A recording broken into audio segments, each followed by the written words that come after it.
घर की औरत पार्ट 3। मीना का घर ठीक से ही चल रहा था। मतलब अब सास और बहू दोनों कमा रही थी, खुद की जिंदगी जी रही थी, मिलजुल कर रह रही थी। लेकिन कहते हैं ना, दुख के दिन नहीं टिके तो सुख के दिन कैसे। अरे मंगलू, कहाँ है? कितने दिनों से गांव नहीं आया माँ की खोज खबर लेने। तभी मीना आ जाती है। अरे दादी साहब, कैसे आना हुआ? बताया नहीं, हम स्टेशन आ जाते। ये बोलते हुए मीना अपनी दादी सास के पैर छूने के लिए झुकती है कि दादी सास जोर की लात मारती है। बड़ी आई, कैसे आना हुआ? मेरे पति का मकान है ये। और तेरे बाप ने क्या दिया जो तू पूछ रही है, हैं? और ये क्या पहना है? न साड़ी न सर पर पल्लू, बात बात पर जबान खुलती है।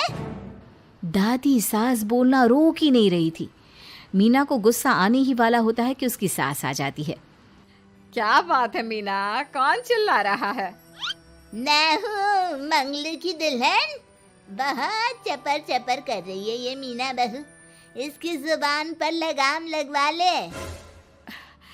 मम्मी जी, मेरी बहू है, घोड़ा थोड़ी ना है जो लगाम लगवा दूं।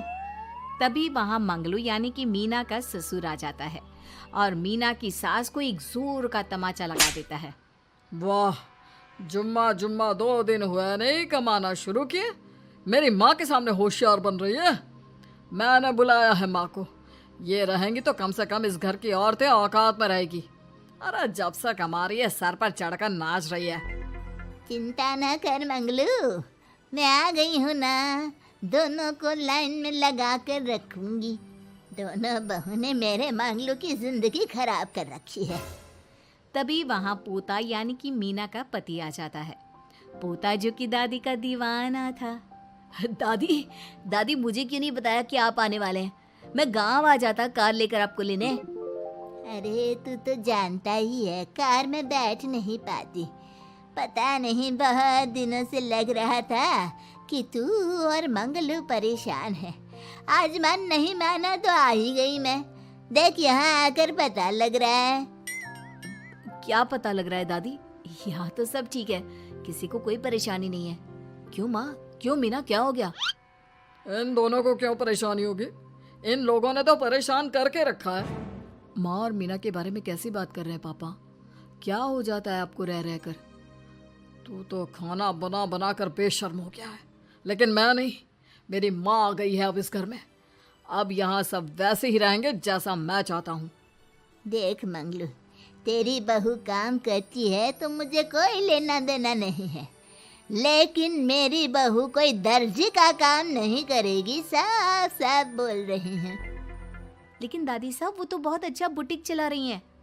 बहुत अच्छा चला रही है, लेकिन हम लोगों ने अपने घर की बहू से ना काम नहीं करवाना। अरे इसके बाप को शादी के वक्त ही बोल दिया था। और इसके बाप जिन्होंने दहेज में एक साइकिल दी थी ना, कैसे हाथ जोड़कर कह रहा था, मेरी बेटी आपके घर आ गई, इससे सौभाग्य कुछ नहीं। अब देखो इसकी बेटी, बहू आ जाने के बाद सर पर चढ़ रही है मेरे मंगलू के। मीना जो कि सास की बुराई सुनकर परेशान हो जाती है। दादी सा, छोटा मुंह बड़ी बात। लेकिन क्या पिताजी ने आपको बताया नहीं? सासू माँ ने अपने पैसे से ससुर जी के जन्मदिन में कार दी थी। ससुर जी इतने साल से स्कूटर से जाते थे, अब कार से जाते हैं। क्यों ससुर जी, बताया नहीं आपने? क्यों रे मंगलू, कार ले ली तूने? मुझे तो तू पैसे भी नहीं भेज रहा। 2 महीने से कैसे कैसे दिन काट रही थी और तू यहाँ कार से घूम रहा है। आप भी सासू माँ को अपने बैंक अकाउंट की डिटेल दे दीजिए दादी सा, वो डाल दिया करेंगी पैसे आपके अकाउंट में। क्यों सासू माँ? मंगलू यानी कि मीना का ससुर, जिसने अपनी माँ को गांव से सिर्फ अपनी बीवी को लगाम लगाने के लिए बुलाया था, ये सब देखकर जोर से चिल्लाता है। मीना बहू, चलो दादी सास आई है, ये नहीं कि खाने पीने का इंतजाम करे। अरे माँ, तू भी किन लोगों की बात में आ रही है? चल मेरे साथ मेरे कमरे में चल। ससुर अपनी माँ को लेकर कमरे में चला जाता है और दोनों बैठकर वैसे ही पंचायत शुरू कर देते हैं जैसे कोई बहू अपनी माँ से सास की बुराई कर रही हो। देख मंगलू, गलती तो तेरी ही है जो तूने घर की जनानियों को काम के लिए बाहर निकाला। दूसरे तेरे पापा को देखा था, कभी मुझसे फालतू बोलते। अरे मरते दम तक तेरा बाप मेरी मुट्ठी में रहा है, यही सिखाया था मैंने तुझे। क्या बोलूं माँ, जब से ये मीना बहू घर आई है ना, इसने घर का सारा इतिहास भूगोल बदल कर रख दिया है। उस तितली से तो मैं बाद में निपटूंगी, पहले तेरी वाली को तो ठीक कर दूं। अरे बहू क्या आ गई, खुद को टाटा अंबानी समझने लगी है। माँ देख, जो भी हो, इस बात को याद रखना कि हमारे घर की परंपरा क्या है। औरतों का औकात में रहना जरूरी है। अरे बहू के साथ मिलकर माँ ये बात उड़ती रहती है। बेटा देख, गलती तो तेरी भी है, क्यों तूने इसे काम करने की छूट दी। मारना भी कम कर दिया है तूने इसे, वरना पहले आती थी तो बहू का कोई ना कोई हिस्सा सूजा हुआ या काला ही दिखता था। देखकर तसल्ली मिलती थी कि तूने कंट्रोल कर रखा है। इस बार तो काला और सूजा छोड़, अच्छी खासी चमकती दिख रही है ये। अब क्या बताऊं माँ, गलती तो हो गई है। हाँ, वो कार देखकर पिघल गया होगा ना तू। अरे बेटा, औरतों को मुट्ठी में रखा कर। शान की साइकिल ज्यादा अच्छी कुत्ता बनकर कार चलाने से, समझा। मीना का ससुर अपनी माँ की बात को सुन रहा था।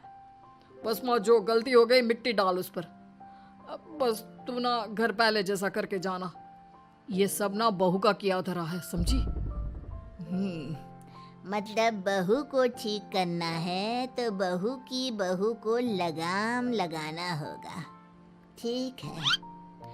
दोनों माँ बेटा बातें करके सो जाते हैं। सोने के बाद अगली सुबह मंगलू की बीवी यानी कि मीना की सास, माँ जी उठिए, ये लीजिए गर्म पानी और ये दादुन। चल, ये तो याद रहा तुझे, वरना मैंने तो सोचा था कि बहू के चक्कर में पागल ही हो गई होगी बिल्कुल। अरे बहू के चक्कर में पागल होने का क्या मतलब होता है माँ जी। उसने मुझे मेरे पैरों पर खड़ा होना सिखाया है।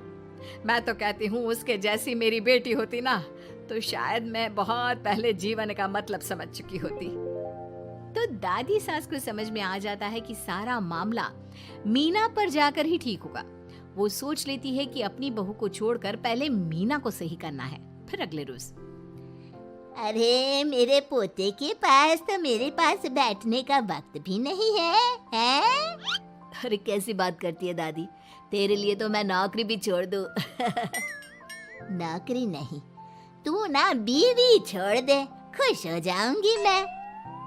नीरज हैरान हो जाता है कि उसने तो मजाक किया था। दादी ये क्या बोल रही है? कैसी बात कर रही हो दादी, मीना ने तो सारा घर संभाला हुआ है। पहले तो घर गिरा जा रहा था ना। तेरी मीना के आने के पहले ना घर में चूल्हा जल रहा था, ना कोई रोटी खा रहा था। क्यों? नीरज को दादी बीवी के खिलाफ खूब कान भरती है।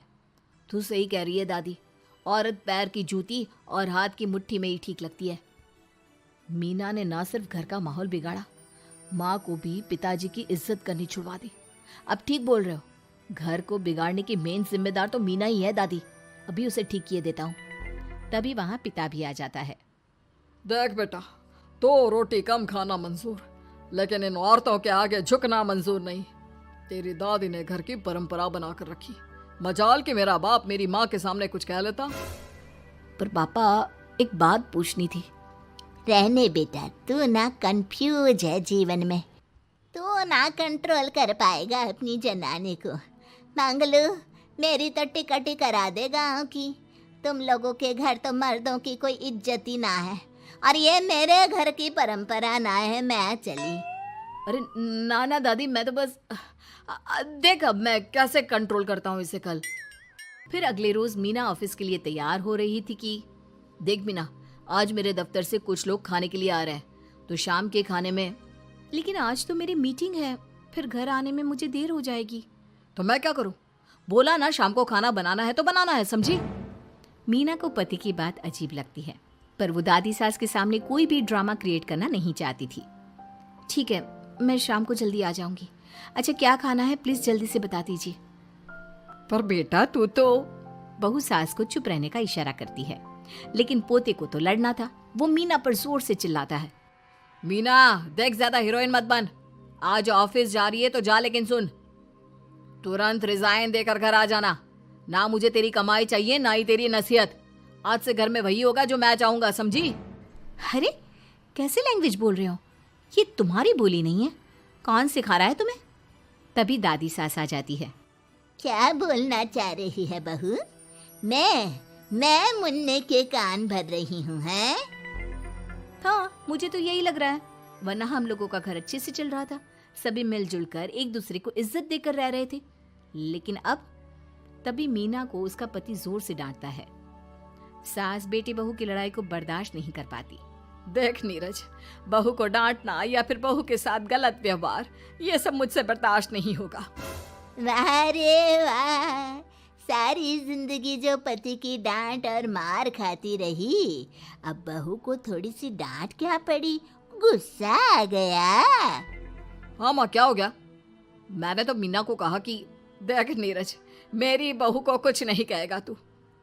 ये माँ ही होती है जो अपने बेटे को औरतों की इज्जत करना सिखाती है, लेकिन कोई औरत अपने बेटे से बहू को मारना या डांटना सिखाए तो ये शर्म की बात है। मैं नहीं चाहती कि तू औरतों की इज्जत ना करे, जबकि मैं खुद एक औरत हूँ। दादी सास बहू की बात सुनकर शर्म से सर नीचे कर लेती है। सच कहा सासू माँ, एक रानी ही अपने बेटे को राजकुमार की तरह पालती है, जो दूसरी औरतों का सम्मान करे।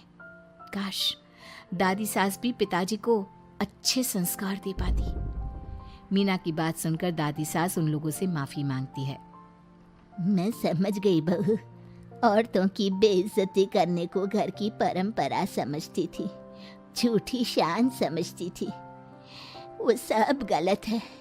औरतों की इज्जत से घर में माँ लक्ष्मी और सरस्वती का वास होता है। मुझे माफ कर दो।